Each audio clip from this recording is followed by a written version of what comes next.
cuadro.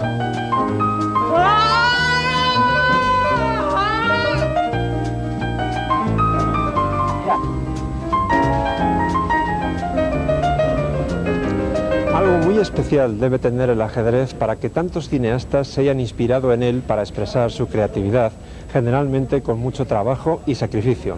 Sacrificio, una idea muy sugerente para los ajedrecistas, es precisamente el título de este cortometraje que se está rodando ahora mismo. Preguntamos a una de sus guionistas por qué han elegido precisamente el ajedrez. El ajedrez y el cine han estado relacionados. En nuestro caso el interés ha sido por tres motivos.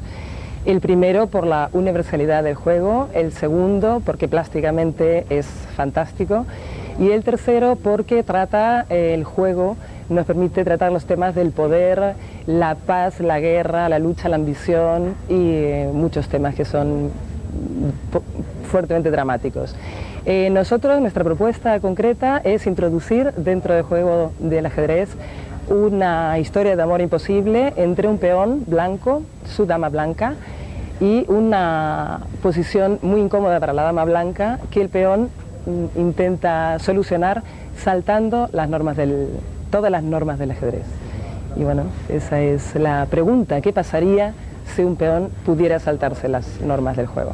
Además de este corto, dirigido por Covadonga, J. y Kazan, hay otro de título muy sugerente, Yuri penetrando en el maravilloso mundo de los sueños, cuyo director es Juan Carlos Garay, donde también han recurrido como hilo conductor al ajedrez por su enorme carga simbólica, pero además la fotografía aporta una estética muy especial que nos recuerda al expresionismo. Su director de fotografía nos cuenta las dificultades de un rodaje que requiere un tratamiento muy peculiar del ajedrez.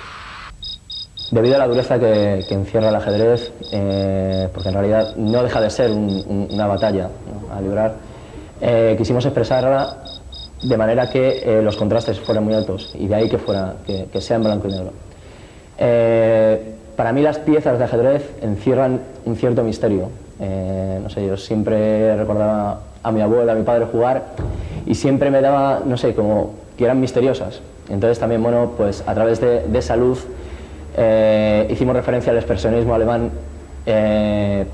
porque da cierto misterio, que es el misterio que queremos reflejar. Luego también intentamos, mediante las dobles sombras, enfrentar aún más a esas dos piezas. En cuanto a la dificultad de iluminar ajedrez, la verdad es que, bueno, pues en este caso fue bastante compleja. Ya digo que intentamos contrastar mucho la imagen. Y el ajedrez, bueno, para que se vean bien las texturas y todo, pues tiene que ser una luz bastante suave. Entonces, bueno, esto es un poco contradictorio y la verdad es que, bueno, pues tuvimos cierta dificultad, ¿no? Luego, eso en cuanto a lo que son las piezas.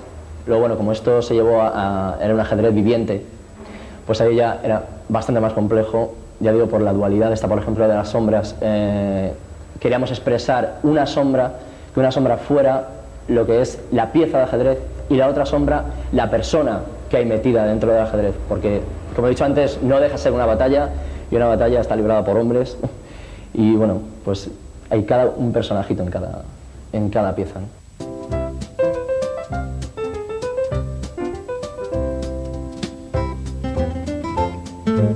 A lo largo de esta obra hemos hablado varias veces colateralmente de las maniobras de desviación, distracción o atracción, que vienen a significar prácticamente lo mismo. Desviamos a una pieza enemiga para que deje de defender a otra pieza o a una casilla importante. Es sin duda un procedimiento que podríamos decir muy popular, en el sentido de que se usa con mucha frecuencia, porque el bando atacante, al desviar a esa pieza, aprovecha el momento para asestar un golpe a poder ser definitivo en la zona principal de la lucha, aprovechando que está menos defendida que antes. Las maniobras de desviación no tienen por qué implicar un sacrificio, pueden ser simplemente jugadas normales, pero aquí también normalmente procuramos enseñar ejemplos que contengan sacrificios o pequeñas combinaciones, porque si ustedes, además de aprender, pueden divertirse, pues ¿qué hay de malo en ello? Este es un buen ejemplo, cuyo factor primordial es sin duda la debilidad de la primera fila de las blancas, defendida por la torre de A1 directamente e indirectamente por la dama de D3. Quiero decir con esto que contra dama E1 jaque, las blancas poseen la defensa dama F1 y no pasa nada grave. Por lo tanto, tenemos que buscar algo más profundo. Si hemos dicho que hay dos piezas blancas, la dama en D3 y la torre de A1, que protegen la primera fila de las blancas, vamos a ver si podemos desviarlas o distraerlas. Analizando un poco más profundamente, vemos que entre los puntos donde confluye la acción de ambas piezas está el de A3, donde hay un peón atacado por aquella torre de A8 y defendido por otro en B2 que a su vez está clavado por esta dama, actuando, digamos, en rayos X sobre la torre de A1. Con todas esas pistas, creo que ustedes ya han adivinado cuál es la solución. Es un golpe realmente contundente. Torre por A3. Y ahora, de pronto, esa posición blanca, tan bien organizada como estaba, se cae a pedazos. Se amenaza, evidentemente, tomar la torre de A1 o la dama de D3. No vale dama por A3, por dama E1 jaque y mate a la siguiente. Por la misma razón, tampoco se puede jugar torre por A3. ¿Podríamos bajar la dama a la primera fila para defender la torre? Podemos, pero la defensa dura poco tiempo, porque a cualquiera de las dos jugadas, dama D1 o dama D1, seguiría torre por A1, dama por A1, dama E1 y mate a la siguiente. Nos queda comprobar si realmente podemos ganar después de B por A3, y pronto se ve que efectivamente podemos, porque además la idea es exactamente la misma que en todas las demás variantes. Dama por A1 jaque, torre B1, y ahora la torre negra viene a dar el golpe definitivo, como decíamos antes. Torre E1 jaque, dama F1, y el resto no hace falta que se lo cuente, porque tanto tomar en F1 como en B1 sirven para ganar. Podríamos resumir diciendo que la irrupción contundente de la torre en A3 ha sido como si de pronto cayese una bomba encima de la posición blanca, de manera realmente contundente y decisiva. Pero todo eso de momento no es más que imaginación y fantasía, porque ambos planes están evitados por la torre de C8. Y eso ya nos da una pista. La torre de C8 tiene demasiado trabajo, está sobrecargada. Entonces, sumando, combinando ambas ideas, encontramos la solución, que es precisamente C6. Si la torre no toma el peón, como hemos dicho, jugaríamos torre C1, seguido de A4 y B5, y las blancas ganan, digamos que automáticamente, empujando los peones. Por lo tanto, las negras toman en C6. Y entonces ustedes dirán, bueno, pues ya está, todo es muy fácil, aplicamos la combinación que hemos dicho al principio. Torre F8 jaque, rey por F8, G por H7, y ahora aparentemente a las negras solamente les queda el ya clásico y consabido derecho al pataleo, es decir, dar jaques, torre C2 jaque, y vemos que las blancas tienen un potencial peón pasado que podría ser muy molesto. Es decir, si no fuera porque esa torre podría tomar el peón en C6, dispondríamos del plan de llevar la torre a C1 y después jugar A4 y contra D por A4 B5, unir los dos peones pasados de manera realmente contundente y decisiva. Pero todo eso de momento no es más que imaginación y fantasía, porque ambos planes están evitados por la torre de C8. Y eso ya nos da una pista. La torre de C8 tiene demasiado trabajo, está sobrecargada. Entonces, sumando, combinando ambas ideas, encontramos la solución, que es precisamente C6. Si la torre no toma el peón, como hemos dicho, jugaríamos torre C1, seguido de A4 y B5, y las blancas ganan, digamos que automáticamente, empujando los peones. Por lo tanto, las negras toman en C6. Y entonces ustedes dirán, bueno, pues ya está, todo es muy fácil, aplicamos la combinación que hemos dicho al principio. Torre F8 jaque, rey por F8, G por H7, y ahora aparentemente a las negras solamente les queda el ya clásico y consabido derecho al pataleo, es decir, dar jaques, torre C2 jaque, de forma que si el rey fuera a la primera fila, pues jaque, jaque, jaque, habría jaque continuo, pero el rey, por supuesto, se va hacia arriba, torre C3 jaque, rey G4, torre C4 jaque, rey G5, y esto parece que está visto para sentencia. Las negras no pueden dar más jaques sin perder la torre. Sin embargo, aquí hay otra vez el tema de la desviación o de la atracción. Si las negras pudieran mover este peón dando jaque, eso les permitiría a la jugada siguiente poner el rey en la casilla G7 y controlar la coronación del peón de H7. ¿Cómo se logra eso? Trayendo la torre precisamente aquí, donde además está evitando la coronación y atacando al peón. No hay más remedio que capturarla. Entonces, G5 jaque, rey por G5, rey G7, y ahora resulta que al final van a ser las negras quienes ganen la partida. No, eso es un espejismo, porque una vez más hay truco.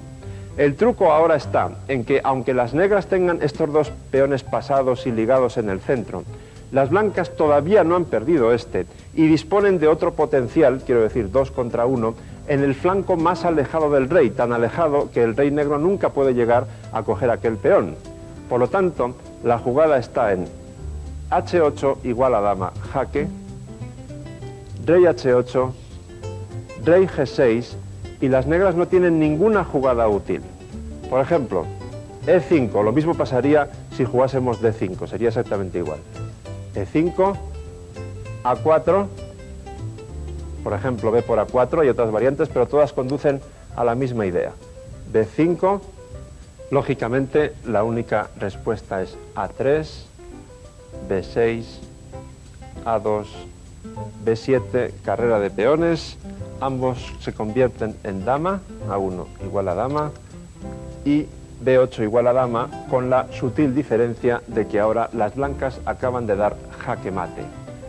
Este ejemplo demuestra una vez más que en el ajedrez hay maravillas hasta en las posiciones más sencillas.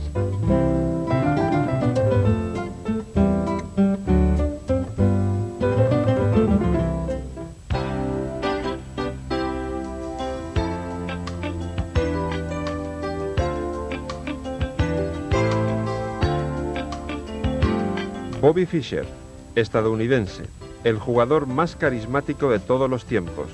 Causó una revolución al ganar el trono en plena Guerra Fría entre la URSS y Estados Unidos, y otra al renunciar a él por desavenencias con la FIDE 3 años más tarde.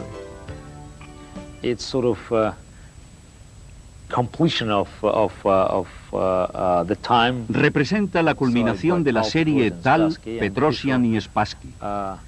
Fischer estaba como a caballo, no pertenecía a aquel tiempo, iba por delante, pero tampoco a la nueva época.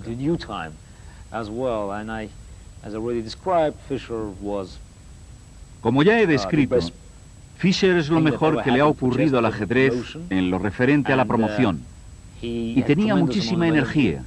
Su espíritu de lucha era insuperable. Creo que el ajedrez en tiempos de Petrosian y de Spassky carecía de esa agresividad.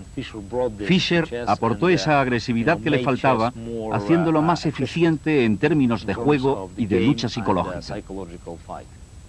Fischer, la revolución total del ajedrez vino justamente con su match con Spassky y luego la revancha. Creo que ha ocupado el lugar de mito del ajedrez durante más de 20 años.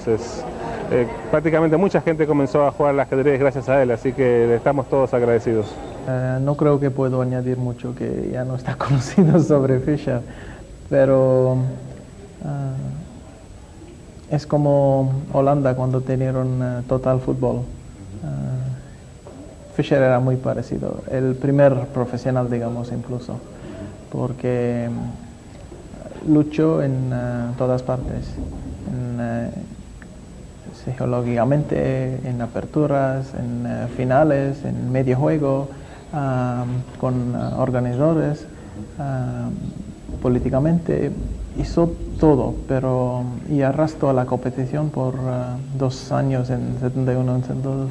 Y solo por estos 2 años se puede considerarle el jugador más fuerte de todo tiempo. Entonces yo no creo que debo añadir más que esto.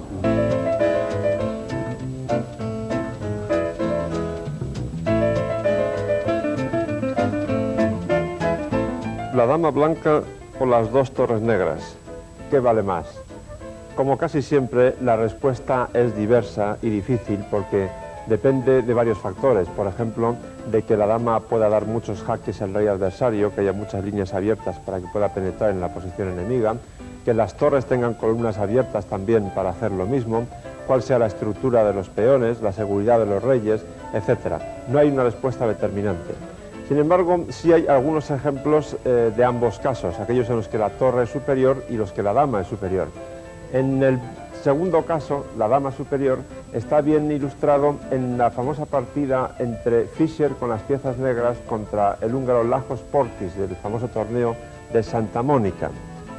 Esta es la posición en la que Fischer podría haber jugado de una manera un tanto mecánica, caballo de 7, por ejemplo, y bueno, la partida daba mucho de sí, sin duda, en esa variante, pero no, sin nada especial.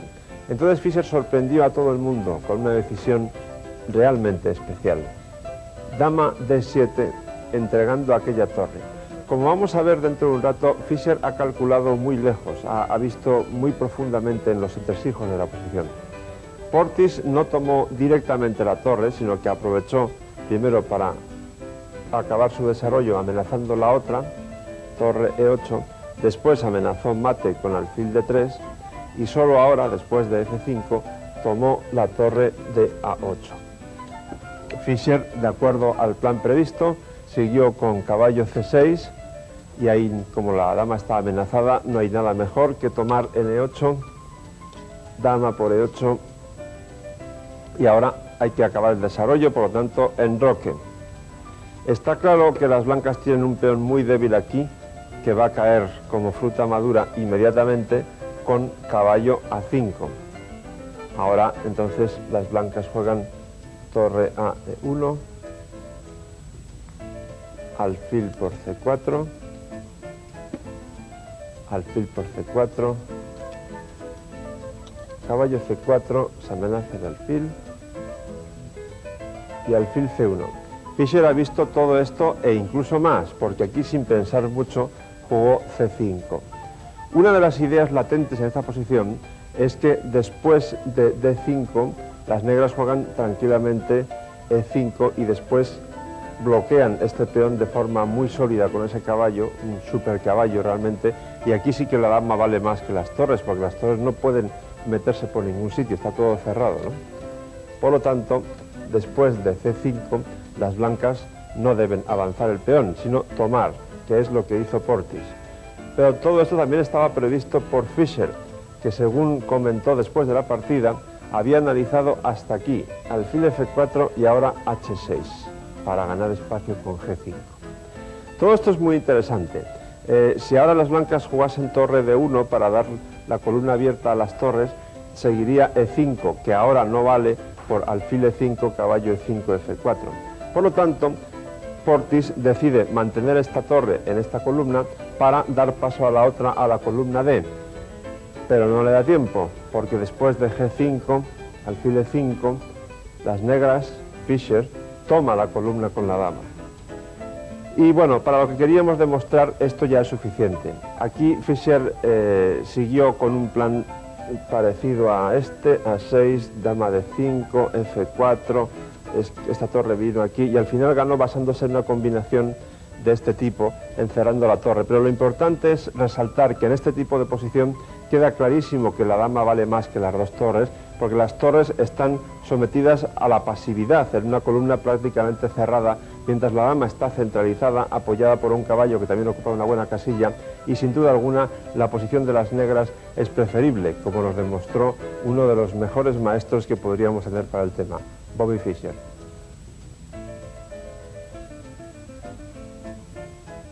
Ahora vamos a ver cómo estas dos torres blancas valen bastante más que esta dama negra.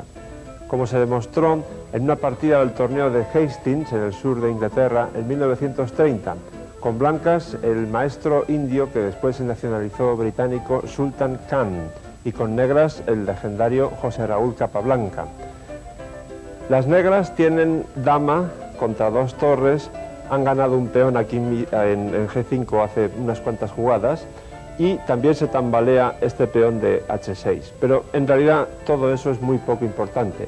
Lo realmente esencial es que las dos torres blancas, aunque de momento el rey esté en el medio, controlan perfectamente esa columna C que sirve para tomar los peones de la sexta fila y además también para atacar al rey negro eventualmente.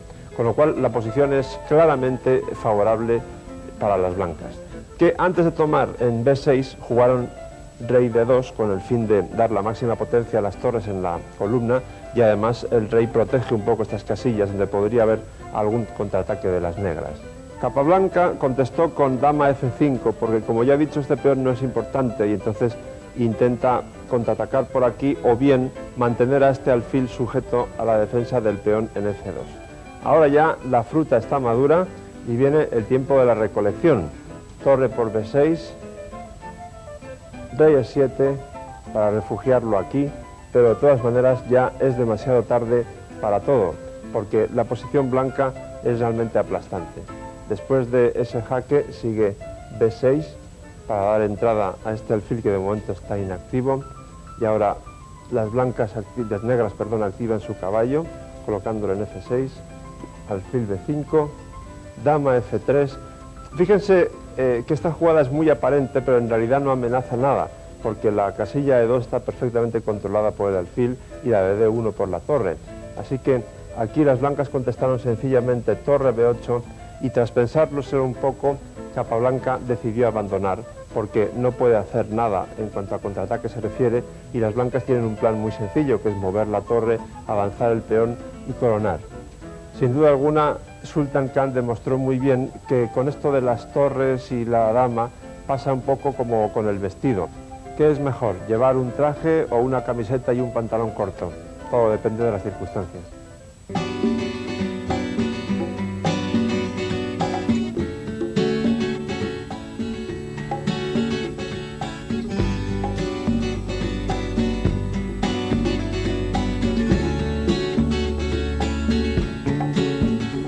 Para jugar bien al ajedrez hay que tener un sexto sentido o una especie de olfato que nos indica lo que debemos y sobre todo lo que no debemos hacer en una posición determinada sin necesidad de hacer grandes cálculos de variantes.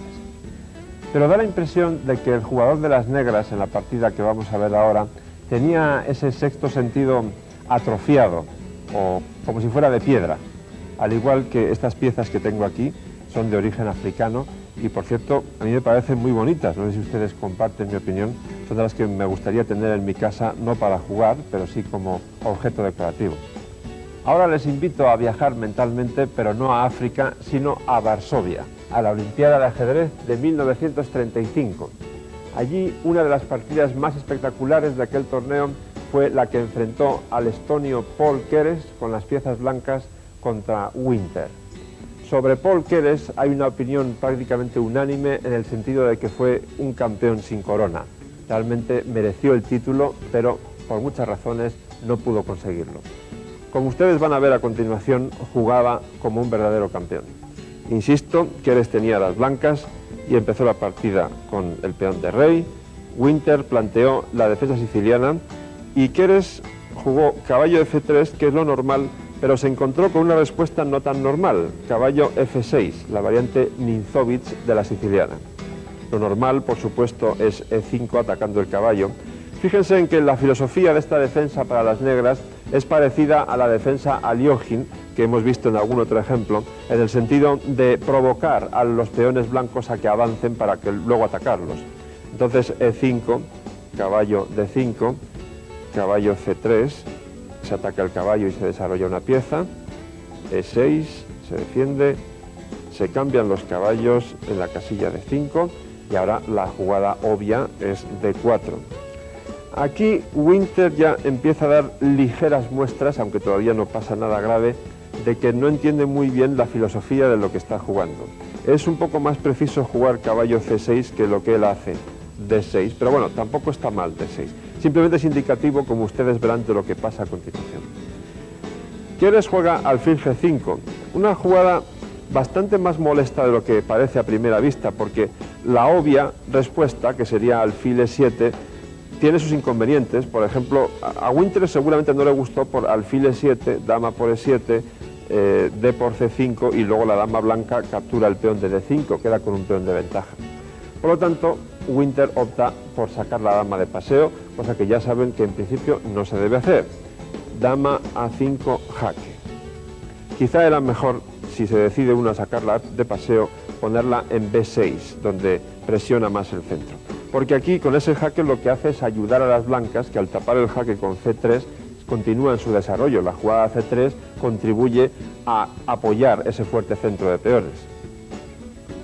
Winter sigue en plan un poco glotón y toma en D4, pero esto no es nada comparado con lo que veremos después.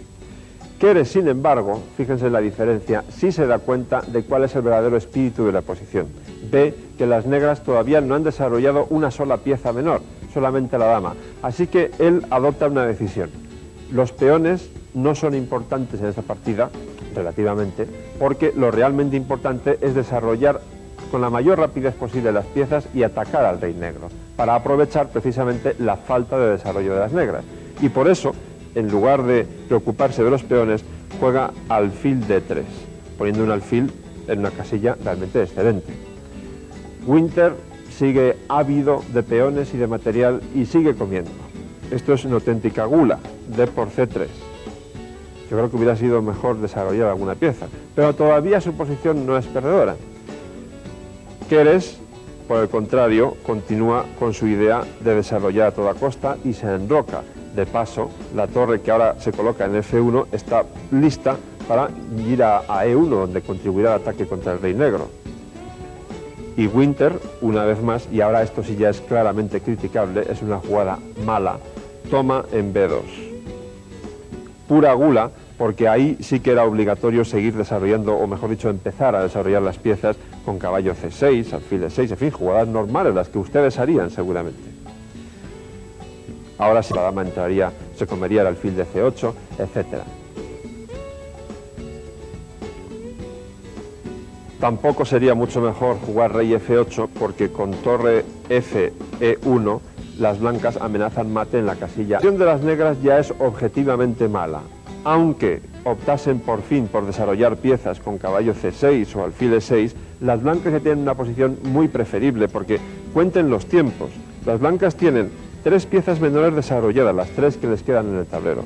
Han enrocado e incluso la torre de B1 también está dispuesta a atacar, porque está amenazando comerse el peón de B2 y luego tiene una columna libre. En fin, todas las piezas blancas gozan de un dinamismo tremendo. Sin embargo, las negras lo único que tienen fuera es la dama, la pobre ahí en A5 abandonada. Todas las demás piezas están en casa.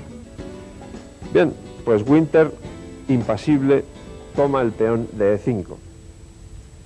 Keres captura en E5 con el caballo y por fin, aleluya, las negras desarrollan una pieza, alfil de 6.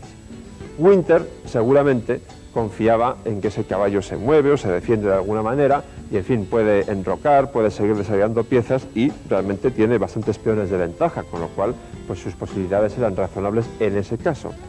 Pero Keres, consecuentemente, con el plan que ha elaborado, lo que hace es darle el máximo dinamismo al ataque. Y ahora ya no es que no importen los peones, tampoco importan las piezas que se entreguen. Y juega caballo por F7, sacrificando el caballo con un fin muy claro, que es evitar que las negras se enroquen. Es decir, ahora el rey negro se va a quedar necesariamente en el centro del tablero, donde va a ser víctima del fuego cruzado de las piezas blancas. Rey por F7, dama H5, jaque. Y ahora seguramente a Winter se le empezó a cambiar la cara, porque las cosas empiezan a pintar francamente mal. Ese rey no puede ir a cualquier sitio. Por ejemplo, rey G8 sería duramente castigado con dama E8 jaque, habría que jugar alfil de C8, la dama entraría, se comería el alfil de C8, etc. Tampoco sería mucho mejor jugar rey F8, porque con torre F, E1, las blancas amenazan mate en la casilla E8. Habría que responder al alfil de 7 y entonces, por ejemplo, dama F3. Como pueden ver, el ataque es tremendo. Así que Winter opta por G6 y la cosa tiene su idea un poco profunda. No crean que es una jugada cualquiera, porque Keres jugó evidentemente alfil por G6 jaque, aprovechando que la torre de H8 está indefensa. Winter tomó el alfil, Keres capturó la torre en H8 Y Winter jugó alfil F5 que ataca la torre de B1, con lo cual, en teoría, gana un tiempo muy importante para terminar el desarrollo de las piezas negras. Casi seguro, Winter lo que había previsto era que ahora las blancas tomasen con la torre el peón de B2. Y entonces podían jugar, por ejemplo, alfil F8 para cerrar la octava fila y a continuación desarrollar el caballo que ahora está en B8 a D7 o a C6 según los casos, por último sacar la torre, en fin, todavía no estaría dicha la última palabra de esta partida en ese caso. Pero Keres fue mucho más incisivo, había visto mucho más lejos y sobre todo había comprendido mucho mejor el espíritu de la posición. Y en lugar de mover la torre de B1, puso la otra torre en E1, amenazando, como ustedes pueden ver, un ataque terrible. Por ejemplo, dama H7 jaque, rey F8 y alfil H6 mate, por citar un ejemplo nada más. Es decir, la torre de E1 lo que hace es cortar las posibles retiradas del rey negro por la columna E. En consecuencia, las negras deben cerrar, deben taponar esa columna con alfil E4. Y parece que todavía aguantan. Pero ahora Keres juega con la máxima energía, lo que hay que hacer en estas posiciones. Keres sí tenía ese olfato, ese sexto sentido que indica lo que uno debe hacer o no. Y ese alfil de E4 hay que eliminarlo, no solamente porque tapona la columna E, sino también porque estaba defendiendo el peón de G6, que como verán ahora es muy importante que esté indefenso. Torre por E4, D por E4, dama F6 jaque, y a Winter no le quedó más remedio que abandonar, porque está absolutamente perdido. Por ejemplo, si ahora jugase rey E8 con dama E6 jaque, a la siguiente las blancas dan mate poniendo el alfil en H6. Si por el contrario, después de dama F6 jaque, cuando Winter abandonó, juega rey G8, entonces se toma primero el peón de G6 con jaque. Ahora no valdría rey H8 por alfil F6 mate, habría que ir a F8, entonces se toma el alfil de D6 con jaque y así sucesivamente las blancas están masacrando a su rival. Queda pues bastante claro, o puede presumirse, la cara de piedra que se le quedó a Winter al ver la paliza que le habían dado.